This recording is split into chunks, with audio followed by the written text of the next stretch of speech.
At MedFitness, our mission has always been to build healthy lifestyles. One of the ways we do that is by hosting highly informative educational seminars. Here's a short excerpt from our recently sold out anti-aging seminar, 7 Strategies to Better Health. They don't take it. So what I want to bring it back to is, how do we drive behaviors? Would you agree that knowing doesn't equal doing in the world of health and fitness? I mean, it's really why our business exists, is to help people go from knowing to doing. And so when we look at that, there's one behavior that drives behaviors more than anything else. It's physical activity. I want to ask, why is physical activity a behavior driver? Why is it that people are active or more likely to eat better? Why is it that they're more likely to take their medications? They're more likely to take their supplements. They're more likely to put on a seatbelt. They're more likely to use alcohol in moderation. They're more likely to get good sleep at night. They're more likely to not smoke. And if they are a smoker, they're more likely to be successful quitting smoking. It drives all these other health habits. So it literally is the glue that keeps all of these other things together, which is really the foundation of what we do here. I want to share a couple pieces of data with you and then challenge you as you're sort of wrapping up our presentation. Number one, about a decade ago, a group of scientists got together and they did a meta-analysis on 78 studies. This was a Journal of Psychosomatic Research. And they asked a basic question: what happens to brain chemistry when you're inactive? It's a good question. What happens to brain chemistry when you're inactive? How many Americans do you think would fit into this category of being inactive? Yeah, most. That's right. The simple answer is most, right. So we have a lot of people to study here. But what they basically concluded in looking at these 78 studies is that an inactive lifestyle produces unusual stress on brain chemistry. Think about that for a second. An inactive lifestyle produces unusual stress on brain chemistry. Now hold that thought. If you're in that box, you're living an inactive lifestyle and you have unusual stress on brain chemistry. 5 years later, one of the most renowned psychiatrists in the world, Dr. John Ratey at Harvard Medical School, published the book Spark. In his book, he summarizes the whole book. This is a revolution from an exercise standpoint.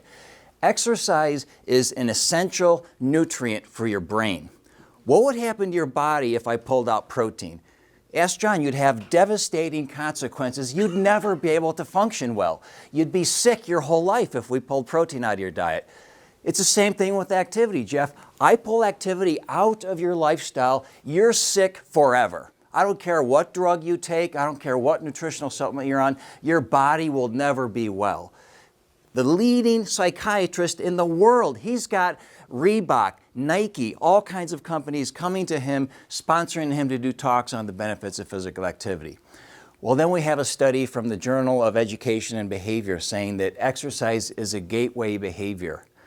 It leads to other health habits. If you watch people, I tell people this every single week. We sit down with it, we say, hey, by the way, Nancy, one of the benefits to daily activity is it changes brain chemistry.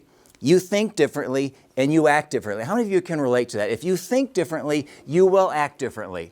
If you act differently, you begin to reinforce that decision that you made in the very first place. So this behavior, this one behavior of being active, works on the biology and it works on the psychology. How many of you are morning exercisers? Anyone here active in the morning? Lee knows this.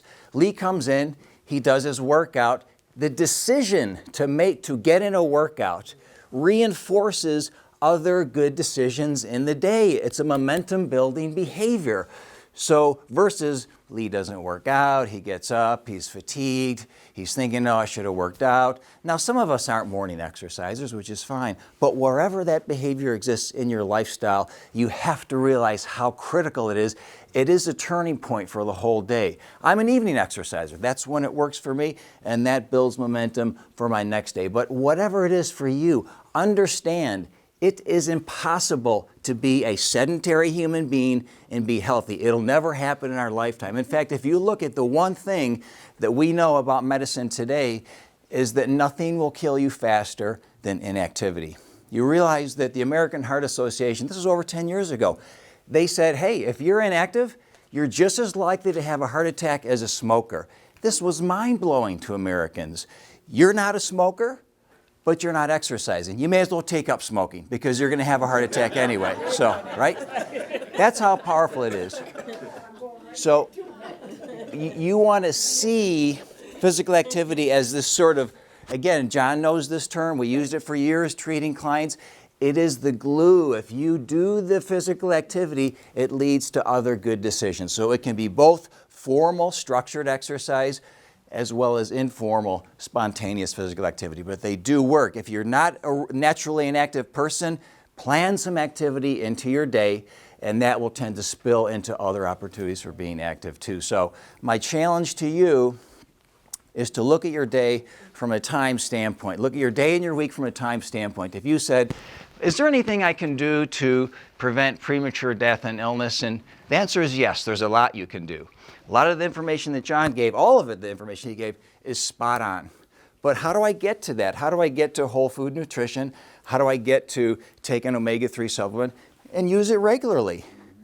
It's by changing your brain chemistry. Both, there's a direct benefit, Nancy. I don't even have to ask you guys who knows this, because I know you know it, right? By changing your brain chemistry and by reinforcing your commitment because you made a good decision. How many of you have said this before? One good decision leads to another. It really does. It's not like John and I take a walk in the morning and we say, hey, now that we got the walk in, let's get a box of donuts. I mean, it could happen with us, but, right. But you see what I'm saying is that decision leads to other good decisions. We live in a world that literally is out of control. So we need these ways to boost mental function and to reinforce good decisions with behavior. So I'm going to suggest that you commit 10 minutes every day, no matter what.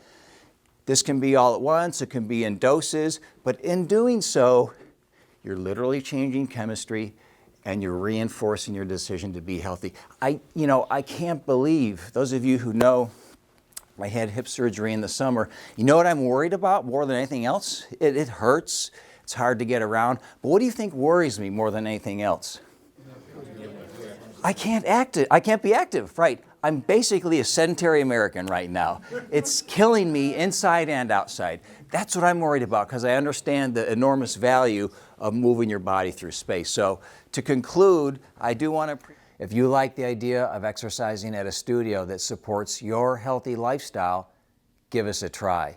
The MedFitness workout takes less than 25 minutes and provides all the benefits of personal training without the expensive appointment.